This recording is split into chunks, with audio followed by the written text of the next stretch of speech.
Good morning. स्वागत है आप सभी का हमारे YouTube channel PSC by Keshav sir में। आज हम लोग पढ़ेंगे class 10th second chapter physics का, जिसका नाम है प्रकाश का अपवर्तन। तो हम प्रकाश के अपवर्तन के बारे में पढ़ेंगे, जिसको हम इंग्लिश में बोलते हैं रिफ्रैक्शन ऑफ लाइट। कह रहा है कि देखिए, जब प्रकाश की किरण एक पारदर्शी माध्यम से दूसरे पारदर्शी माध्यम में प्रवेश करती है तो अपने मार्ग पथ से विचलित हो जाती है। इस घटना को प्रकाश का अपवर्तन कहते हैं।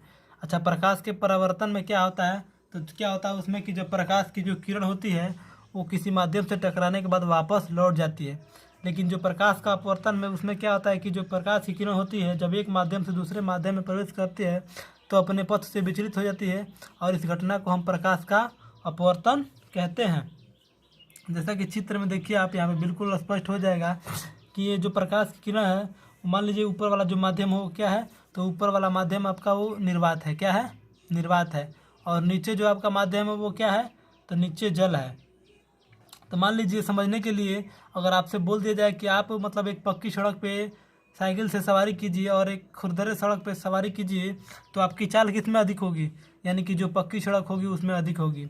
ठीक वैसे ही यहाँ पे वायु है, यानी कि निर्वात है, तो इसमें प्रकाश का जो वेग होता है वो क्या होता है? किसी और चाल से गमन करता है।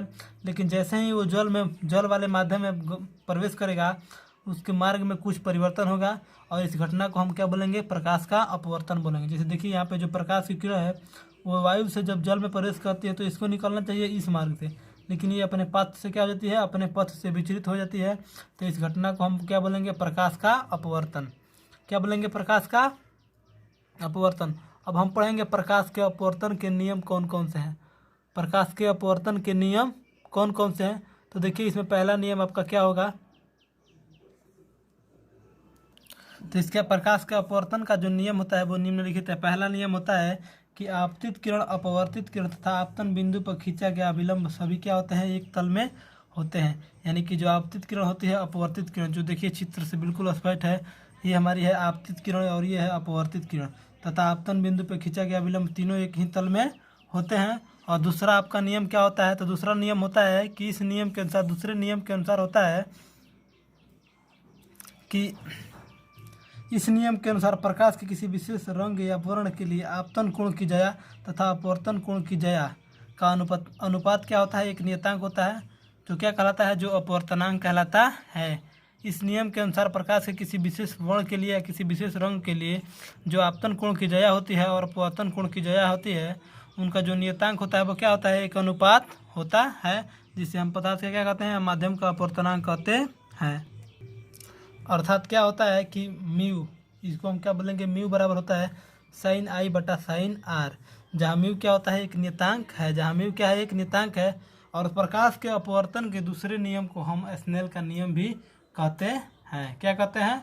स्नेल का नियम भी कहते हैं। अच्छा, नोट में देखिए, कह रहा है कि जब प्रकाश की किरण विरल माध्यम से सघन माध्यम में प्रवेश करती है तो अविलंब की ओर झुक जाती है। यानी कि जो प्रकाश की किरण होती है वो विरल माध्यम, यानी कि वायु से विरल माध्यम और सघन माध्यम में कहते हैं। अच्छा, नोट में देखिए, कह रहा है कि जब प्रकाश की किरण विरल माध्यम से सघन माध्यम में प्रवेश करती है तो अविलंब की ओर झुक जाती है।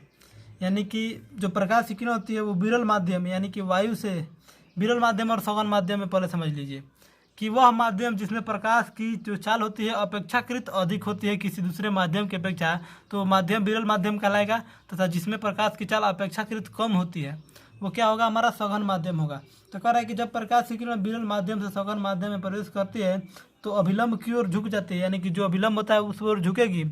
और इसके विपरीत जब प्रकाश की किरण सघन माध्यम से विरल माध्यम में जाती है तो अभिलंब से दूर हट जाती है। दोनों क्या होते हैं? एक दूसरे के विपरीत होते हैं। उसके बाद देखिए, प्रकाश के अपवर्तन के प्रभाव कौन कौन से हैं?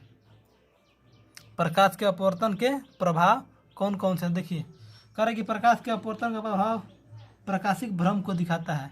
जो प्रकाश के अपवर्तन का जो प्रभाव है वो क्या करता है? तो प्रकाश के भ्रम को दिखाता है। पहला भ्रम होता है कि पानी में डूबी हुई पेंसिल तथा छड़ी प्रकाश के अपवर्तन के कारण ही मुड़ी हुई दिखाई देती तथा छोटी दिखाई देती है। यानी कि जब आप देखेंगे कि किसी पानी में हम जब किसी पेंसिल को या छड़ी को डालते हैं तो वो मुड़ा हुआ दिखाई देता है, वास्तव में वो मुड़ा हुआ नहीं होता है। वो प्रकाश के अपवर्तन की घटना के कारण ही क्या होता है? मुड़ा हुआ दिखाई देता है। दूसरा है आपका कि मछुआरे को मछली भेजने में कठिनाई होना।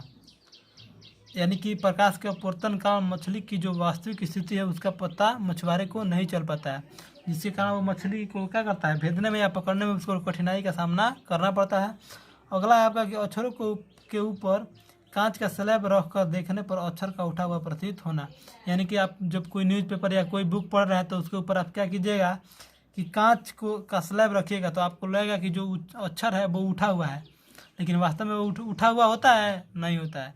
तो इस घटना को भी हम प्रकाश का अपवर्तन का प्रभाव कहते हैं, यानी कि ये घटना ही प्रकाश के अपवर्तन के प्रभाव के कारण ही होता है। उसके बाद देखिए यहाँ पे कुछ महत्वपूर्ण बिंदु दिए गए हैं कि विभिन्न माध्यम में प्रकाश की चाल।